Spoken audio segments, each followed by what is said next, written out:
Hello mga ka-DG. Eto na po tayo. Eto na po ang ating part 2 ng bakit mataas ang bill sa kuryente.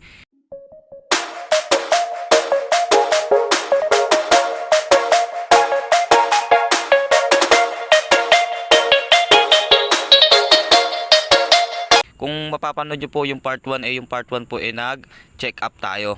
Ngayon na eto na po ipinapagawa na po sa atin ng may-ari yung chinek up natin. Pakipanood po yung part 1 para maintindihan po itong part 2. At eto, subaybayan nyo po. At eto na nga, 'di ba? Ayan na nga yung ating postura nung part 1. So ngayon ang gagawin, tatanggalin na natin 'yan. Kasi papalitan natin siya ng wire, tapos yung tubo papalitan din natin 'yan. Irerekta na natin siya, diretsong tubo na nga pala, para hindi na naka-expose yung wire niya.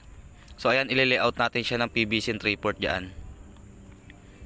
Diyan natin po siya idadaan papunta dun sa loob ng bahay. At ito na nga yung materyales na binili ng may-ari. Ito yung nilista natin nung nakaraan na mga materyales. So ayan, ito na rin po yung wire. So ayan, halika, samahan niyo po ako at install na natin tong kanilang electrical wiring, electrical main supply.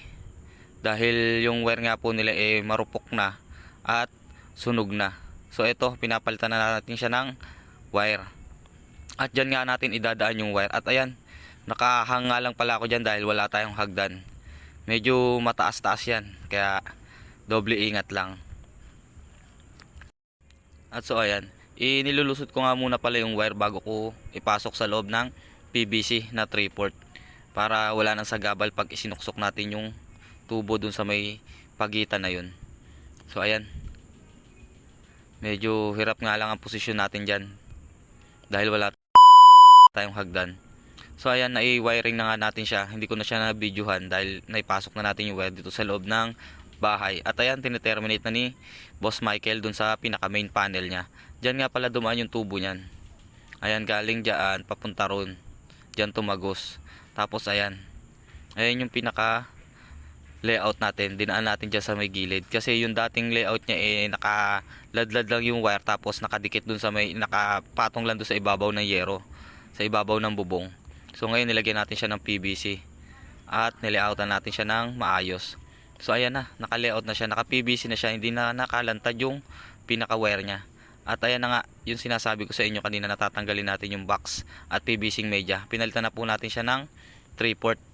At ayan na yung pinaka-main nila dito sa labas. Hindi pa nga natin tineterminate dahil tatapusin pa nga natin dun sa pinaka-loob ng bahay. At ayan, tinanggal na natin yung pinaka-box niya dyan para nakarekta na siya. Dire-diretso lang yung wire at wala na siyang splicing. Kaya breaker dyan sa labas, papunta ro sa breaker sa loob, dire-diretso po yung wire nyan. Wala na pong putol-putol. At ayan, na-layout natin na maayos yung pinaka PVC nya. Medyo nahirapan pa tayo dyan ng konti, pero kahit papano naipasok natin yung wire ng maayos at walang sugat. So ayan, tineterminate na siya ni Boss Michael. Ngayon ang gagawin natin sunod ay dito mag-install tayo ng tugang outlet.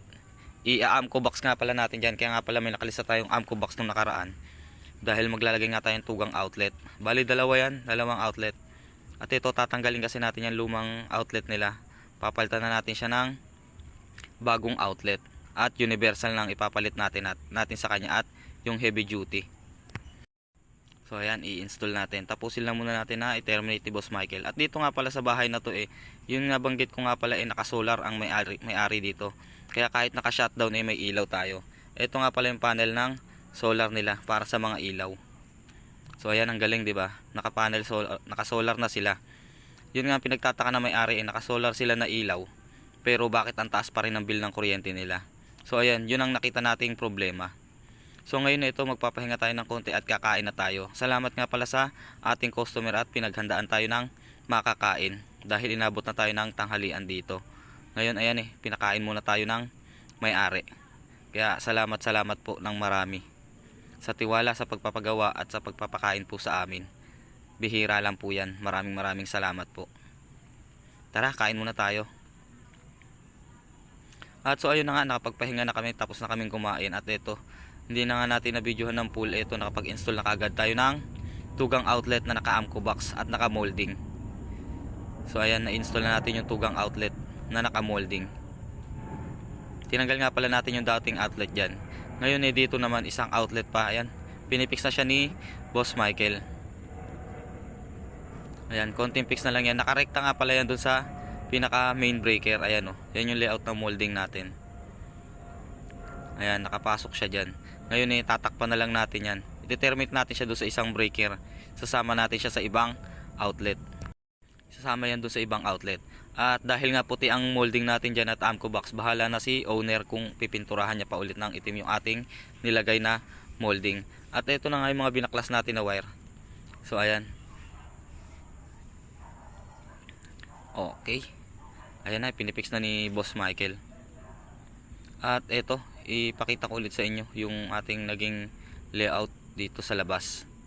So ayan, medyo maganda na siya at hindi na naka-ladlad yung wire at hindi na nakadikit sa may yero. Naka PVC na po siya. At ito, sana inaasahan natin na palitan na natin yung wire nila at nakita natin yung problema sana bumaba na ang kanilang bill ng kuryente. Marami nagtatanong magkaano raw ang naging bill ng kuryente ng ating customer. Paano nasabing mataas? Ang naging bill po ng kuryente nila is nasa 4,500 mahigit. Ang gamit lang po nila electric fan, TV, CCTV. Wala po silang aircon, wala silang rep. Yun lang po. Kaya nagtataka po talaga sila bakit napakataas ng kanilang bill ng kuryente. Kaya ayan, nakita natin ang unang problema. Sana naayos natin to sana bumaba na ang bill ng kanilang kuryente. At ayan, na-terminate na nga sa main, na i-on na rin natin. At ayan, na-layout na natin ng maayos. So ngayon, naabangan na lang natin ang bagong bill na darating sa kanila. Mga 2 bill pa siguro para malaman natin kung talaga siyang bumaba na. Dahil inaasahan natin bababa talaga dahil naka-solar light naman sila. Lahat ng ilaw nila naka-solar. So ayan, natakpan na rin natin, na-fix na natin lahat. At dito tapos na tayo. Nakatapos na naman tayo ng isang maghapong gawain. Maraming salamat sa lahat ng sumubaybay sa aking mga video na ginagawa. Lalo na doon sa video na aking ginawa ng part 1, sana mapanood nyo. Kung nakarekta kagad kayo dito sa part 2, sana panoorin nyo yung part 1. At eto. At dito nga pala yung mga sobrang wire na binaklas natin binigay na sa atin ng may-ari. At ayan magiging pera natin kahit papano. Pang merienda.